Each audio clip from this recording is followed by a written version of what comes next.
the mosquito, frozen in time for millions of years, and trapped within it, well, that discovery would change our world. For a while, we thought that this was as close as we could get to dinosaurs. Turns out, we were wrong. Years of research into how to complete the DNA sequence for a dinosaur led us to this. Life unlike anything seen on this planet for 65 million years. Jurassic Park. We know how well that went. But what if someone like you had been there to temper some of that rampant hubris? For Jurassic Park to succeed, you're going to need to make sure it's safe for all your guests. This is the adventure of their lifetime. We don't want it to be their last.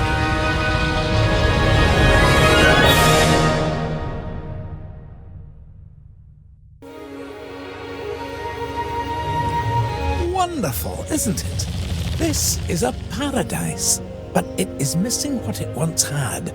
Until we bring them back, this place will show people something spectacular. Dinosaurs, no longer confined to our imaginations. Dinosaurs in the flesh. And the moment people see them, that moment of astonishment, of magic, well, you're going to be a part of that spectacle. Jurassic Park will open on schedule, and the world will be as it once was, a land of the dinosaurs. Everyone was so caught up in the moment, so impressed with what they'd accomplished.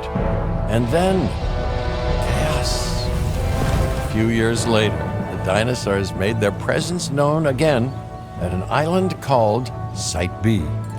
Here was where InGen had cloned most of the dinosaurs that would eventually be transported to Jurassic Park. It was supposed to be secret.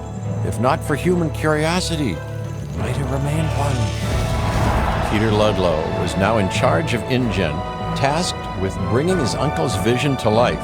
John Hammond had wanted his precious animals to belong to the world. John sent a team to document the dinosaurs. What we found, to our amazement, was how quickly the dinosaurs had adapted. They had made the island their own. Ludlow had the investors. He had secured a location, but he still needed dinosaurs, and now he knew where to get them. What if chaos yielded a different outcome? What if Ludlow's mission was successful and Jurassic Park San Diego had become a reality?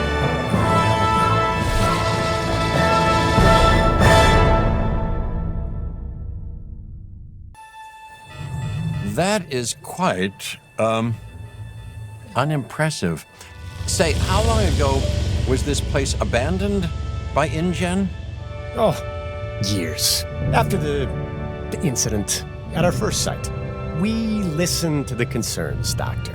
That's why Jurassic Park San Diego was put on hold. Hold? Right, but not canceled. Mr.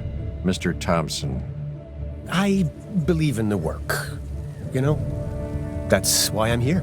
Yeah, and I'm here because I believe that I can advise you on how to avoid mistakes made previously. Understood.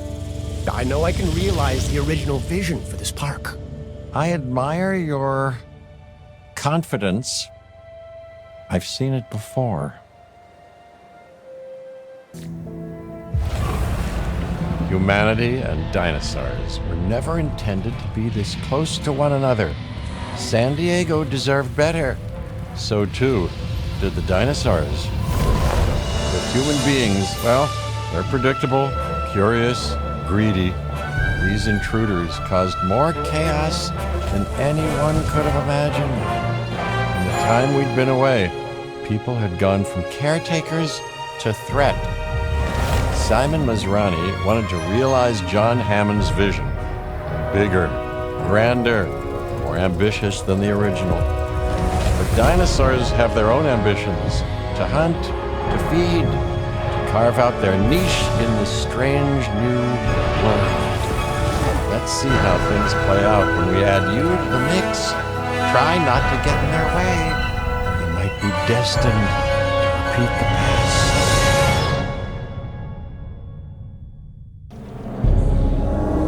So this is where all the excitement happened. Yes, this is the place. Simply amazing. And here, we will do it again. In addition to capturing the dinosaurs, which will serve as our foundation, I purchased InGen because I believe in the science. You can reproduce your results, can't you, Dr. Wu?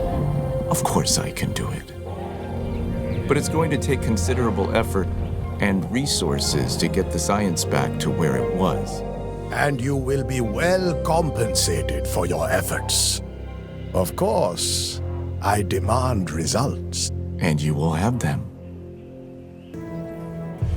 This is where our journey continues. And for many, where theirs came to an end. Isla Nublar. This time, it's not just a park, it's a world. Simon Mizrahi believed he could succeed where others before him failed. Maybe if he had you there to guide him, things would have turned out differently. Jurassic World was to be the most desirable destination on the planet. New shows, new exhibits, and yes, new dinosaurs too. The miracles of science meets the magic of entertainment. I'm not content with letting you see dinosaurs. No, you're being put smack dab in the middle of them, safely. That was the hope. And who's afraid of a little water? But what's swimming in that water? Well, that's another story. And if that's not enough, what about the dinosaurs nature didn't create?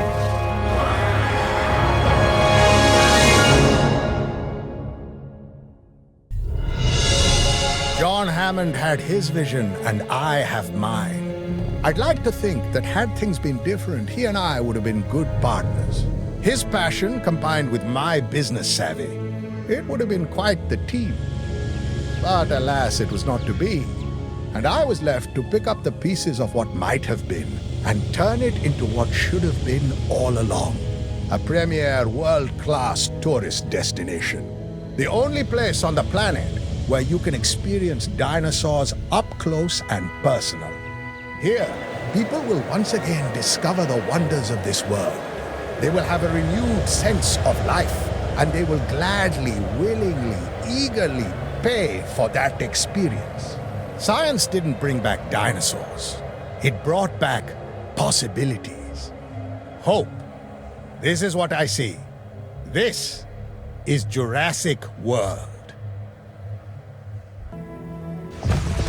Each disaster, and I'm not sure what else you can call them, has intensified the scrutiny on the entire Jurassic Park, Jurassic World concept. The island belonged to the dinosaurs, and as fate would have it, nature would ultimately erase what we had unleashed. Park or no park, the dinosaurs remained, and they still deserved the chance to survive. So a group was formed, the DPG, the Dinosaur Protection Group, led by Claire Deering. But what if chaos had played out differently, and nature had not hit the reset button with such volcanic fury? What if Claire had the chance to go back, to see what she could do for those that were left behind? And finally, gift the dinosaurs the one thing we should have given them from the start: peace.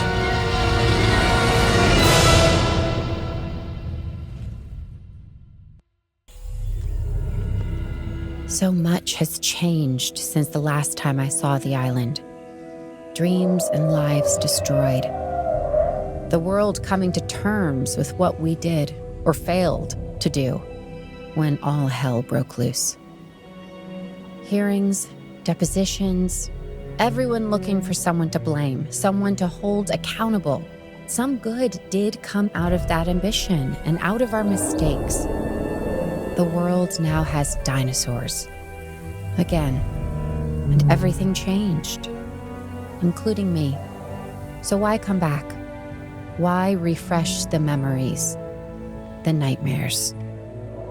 The answer is simple. Our work. My work. It's not yet finished. Jurassic World. This is where our story begins. A scientific breakthrough without any consideration of the consequences. So nature did what it does and unleashed chaos.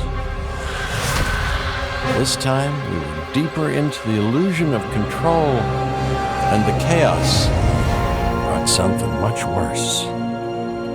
And for a moment, we remembered how precious life is.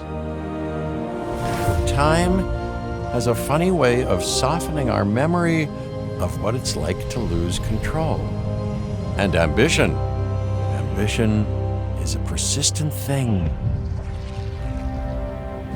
For the dinosaurs left behind, time was becoming immaterial.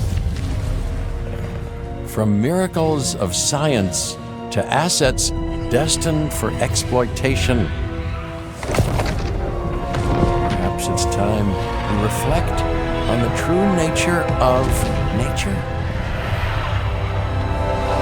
An endless cycle with one goal: survival. And this means that dinosaurs and humanity have to find a way to work out their differences.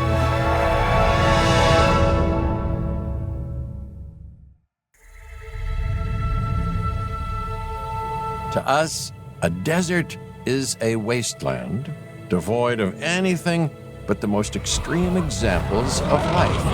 But creatures once thrived in these lands hundreds of millions of years ago.